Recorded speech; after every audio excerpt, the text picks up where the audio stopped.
The first thing you might think when you hear the word limousine is luxury. You probably imagine a sleek, expensive car that only the richest people can afford. But did you know that limousines were once humble workhorses, back in the early 1900s?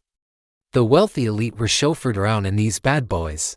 These cars were so popular that by 1908, more than 10,000 were produced. That's more than double the population of my hometown. But what made them so special? Well, it's all about this guy. This is John D. Hertz. And back in the early 1900s, he had an idea.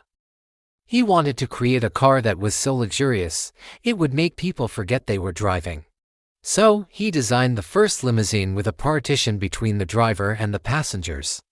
This meant that the wealthy elite could relax and enjoy the ride without having to worry about the driver's hygiene or, the possibility of him falling asleep at the wheel. But it wasn't just the partition that made these cars special. They also had things like adjustable seats, electric windows and doors, and even air conditioning. This was the ultimate status symbol. Of course, these cars were expensive, but they were also very impractical. I mean, have you ever tried to get in and out of one of these things? It's like trying to board an airplane. But unlike an airplane, there's no fancy door or ramp. You just have to awkwardly climb over this thing to get inside. As you can imagine, these cars were not very practical for most people. So by the 1930s, they went out of style. But they didn't disappear completely. You see, there were some people who were willing to pay any price to have the best car on the market.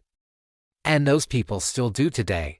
In fact, the limousine industry is worth billions of dollars.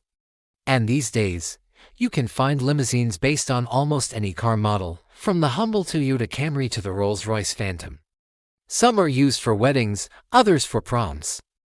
And some are just used to get from point A to point B in style.